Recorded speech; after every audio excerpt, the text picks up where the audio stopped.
जाएंगे।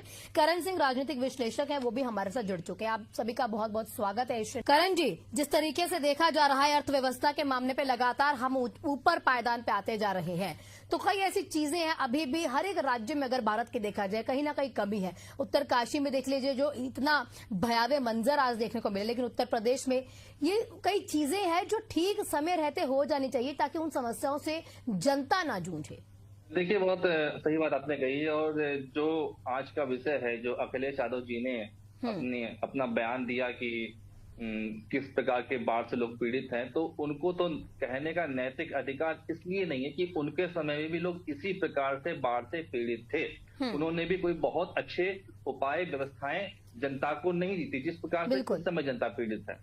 और तो यही तो कहीं ना कहीं पूछ रहे हैं ना, राहत बनाम राजनीति। इसलिए तो हमने बोला ना कि राहत दी नहीं जा रही है और मुद्दे पर राजनीति इतनी कर लेते हैं सब। जी नहीं, विषयों की बात होनी चाहिए, जो मूल विषय है उस पर बात होनी चाहिए। जो बाढ़ का पानी है, जो नदियां हैं हमारे प्रदेश में, ये सब हमारी अमूल्य धरोहर है। पहले के समय में 70% सिंचाई इन नदियों से ही होती थी। बाढ़ का आना भी कोई बहुत बुरा नहीं माना जाता था कि बाढ़ जब आती थी तो वो अपने साथ में उपजाऊ मिट्टी वहां के लेके आती थी और मैदानी इलाकों में बिछा देती थी। पर अब व्यवस्थाएं बहुत ही खराब हो चुकी हैं। जो नदी का क्षेत्र है, जो बाढ़ संभावित क्षेत्र होता है, उन क्षेत्रों में अवैध रूप से कॉलोनियां बस चुकी हैं। बड़ी बड़ी कॉलोनियां बस गई हैं, लोग आके बस गए हैं। तो ये प्रशासन की बहुत बड़ी नाकामी है कि किस प्रकार से नदियों के बाढ़ आशंकित क्षेत्र में भी कॉलोनियां बस गई। कैसे बस गई भाई? इस पे काम होना चाहिए था कि बाढ़ अगर उस क्षेत्र में जब कॉलोनियां बसती हैं तो उसमें होता क्या है कि जल में वो कॉलोनियां डूब ही जाती हैं, पर उससे जो जल अविरुद्ध होता है उससे जो है दूसरी कॉलोनियां भी डूब जाती, जहां पे पानी नहीं गया होता था, जिन गांव में पानी नहीं जाता था वहां पर पानी पहुंच जाता है। तो ये बहुत बड़ी समस्या है। वृक्षों की लगातार कमी हो रही है।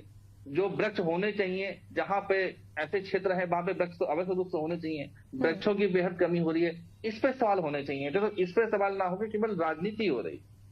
और हम देखिए, यूरोपीय देशों से हमको देखना चाहिए, सीखना चाहिए किस प्रकार से अगर वो लोग नदी किनारे लोगों को बसाते भी हैं तो किस प्रकार से तैरते हुए घर बनते हैं उनके, कि बाढ़ आ गई तो घर उनका तैरने लगता है।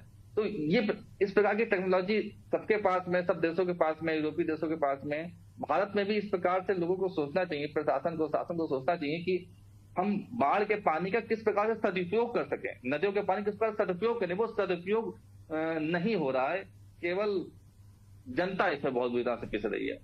ठीक है जी। रोहित जी बताइए क्या कह रहे थे? कहीं ना कहीं यहाँ पर जो करण जी हैं वो ये कह रहे हैं कि ग्रीनरी खत्म हो रही है, एनवायरमेंट में इतनी परेशानियां हैं, उसके मद्देनजर भी ऐसी चीजों का सामना करना पड़ता है। लेकिन इसमें सरकार को, चाहे पक्ष है चाहे विपक्ष है, किसी को भी इस मुद्दे पर राजनीति से इतर उठकर आपको ये देखना चाहिए कि आप किस तरीके से मदद कर सकते हैं जनता की। करण सिंह जी, आपसे एक प्रतिक्रिया चाहूंगी, समय बहुत कम है। हालांकि साल हम देखते हैं या तो बाढ़ आती है या सूखा पड़ता है, और जितने भी हमारी सत्ताधारी पार्टियां हैं इसको केवल प्राकृतिक आपदा कह करके इसको खत्म कर देते। प्राकृतिक, मोदी जी ने भी कई बार इस वक्त कहा कि प्राकृतिक आपदाओं पे हमारा कोई जोर नहीं। तो देखिए, इस पे गहन चिंतन होना चाहिए, मनन होना चाहिए कि क्यों इतनी प्राकृतिक आपदाएं हर साल आ रही हैं। या तो सूखा पड़ता है या तो बाढ़ आती है। कभी भी पिछले 10, 12, 15 सालों से मौसम सामान्य नहीं रहा। तो इसके पीछे के जो पहाड़ों पे अतिक्रमण हो रहे हैं, जो नदियों के किनारे अतिक्रमण हो रहे हैं, जो जंगल समाप्त हो रहे हैं, जंगल में हम देखते हैं केवल सेलेक्टेड पौधे मिलते हैं, साखू और सागुन, बाकी जो प्राकृतिक जो अनेक मल्टीपल प्रजाति के जो वृक्ष होने चाहिए वो नहीं दिखते हैं। पहाड़ों पे घुसपैठी आके बस गए हैं।